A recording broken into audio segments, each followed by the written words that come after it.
Once the file's open, you'll note that it opens in the site plan. Our first task is to review the linked files in this particular model. Go ahead and click the Manage ribbon, and on the Manage ribbon, select Manage Links. In the Manage Links dialog, you'll note that we have a Revit model already linked in, and if you select the CAD Formats tab, you'll also note that we have an AutoCAD file, again linked in.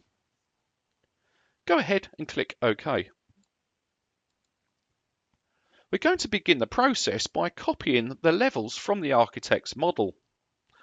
To do this, let's go ahead in the project browser and open up the south elevation. Note on the right hand side, we can now see the architect's levels. To start the copy monitor process, let's select the Collaborate ribbon, and on the Collaborate ribbon, we'll go ahead and select Copy Monitor. Here, we're going to go ahead and select the link. Note if we had multiple Revit models inside this project, the tooltip would display the correct Revit model. So in this case, we're going to go ahead and pick our architect's model. We now have the Copy Monitor Context ribbon open, and here are displayed all the tools required to take us through the Copy Monitor process. Let's begin by taking a look at the options. In the Copy Monitor options, note on the Levels tab, we have the ability here to see the architect's original types of levels and my types of levels on the right hand side. If I wanted to change the mapping here, I could go ahead and select a different type. If we now select the Grid tab, here I don't want to copy any of the grids at all. So I'm going to use the Shift key to allow me to multiply select all of the types. And in the New Types column, let's go ahead and select Don't Copy this type. We'll select the Columns tab, and here you'll note that the default is Don't Copy this type. In fact, there's no columns in this project, and we don't need to copy any of these at all. Let's select the Walls tab. The only one I'm interested in is the Concept Wall 10-inch. So I'm going to go ahead with the Shift key again and select all of the remaining walls. And once again, set the new type to Don't Copy this type. And in fact, the mapping up here is exactly what I want. I want my concept wall 10-inch to map to my exterior 10-inch concrete wall. However, if we look at the additional copy parameters in the lower half of the window, you'll note that Copy Windows, Doors and Openings is checked. In this case, I do not want to copy those, so I'm going to uncheck that from the dialog box. And lastly, if we select the Floors tab, you'll note that all of the floors are going to be copied out to a generic 12-inch. Once again, I don't want any of these copied, so we'll go ahead and use your Shift key to select all of those elements. And here I can just say, do not copy this type. So there are our options configured. Go ahead and click OK. So we're now ready to go ahead and copy these levels. Click the Copy button. On the options bar, make sure we check the multiple option here. This allows us to select multiple items on the screen. We'll then use a window selection.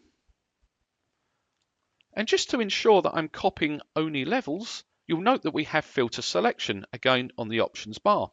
Let's go ahead and select that. And here I've just got levels selected. Once I'm happy with the selection, I can select the Finish button. And you'll note that Revit copies those levels through into my project, and also we have the monitor symbol over here. Next, we copy the core walls. In the project browser, switch to the 3D view. The first thing you'll notice with the 3D view is it doesn't much look like the architect's intention.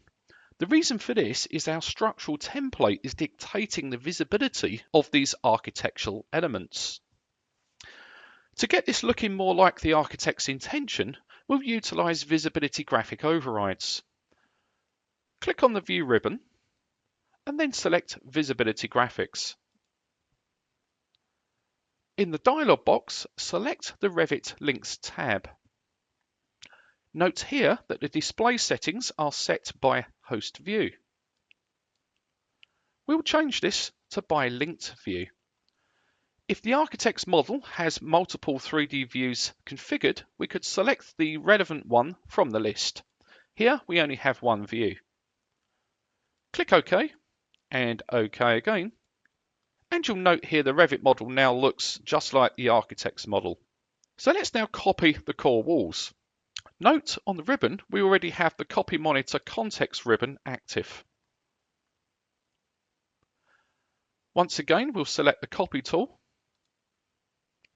check the multiple option on the options bar, and Windows select the walls. Again, we could check that we've only got walls selected by using the filter selection. And then I can click Finish. Note now the walls are copied and they're also monitored. I'm now finished with Copy Monitor, so I can go ahead and select the Finish button. Now, to help us understand exactly what we're looking at here, we can now switch off the visibility of our Architects linked file. Click on the View ribbon, then select the Visibility Graphics tool, select Revit Links tab, and uncheck the visibility. So note now that I have my core walls displayed. Finally, I'd like to show you what happens if we reload the architect's model when we've received a revision.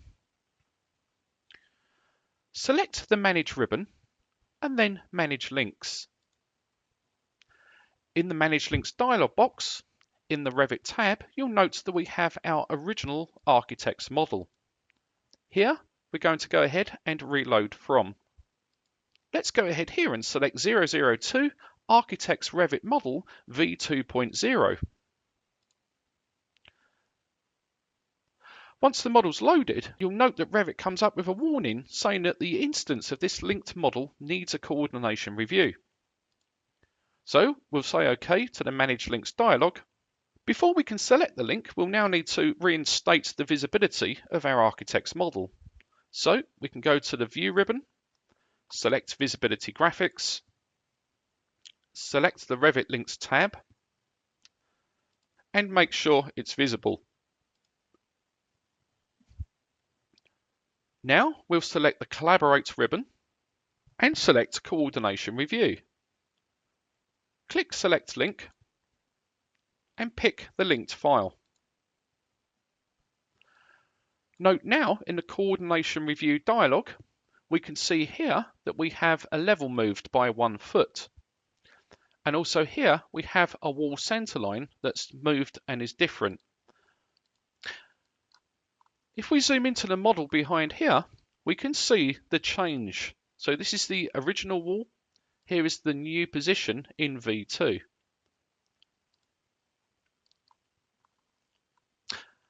What I'd like to do here now is put some actions in. So I'm going to reject the change, but we'll accept the change on our wall. I also have the ability to add comments, so I'm going to select the Add Comments option, and here I can add a comment to send back to the architect.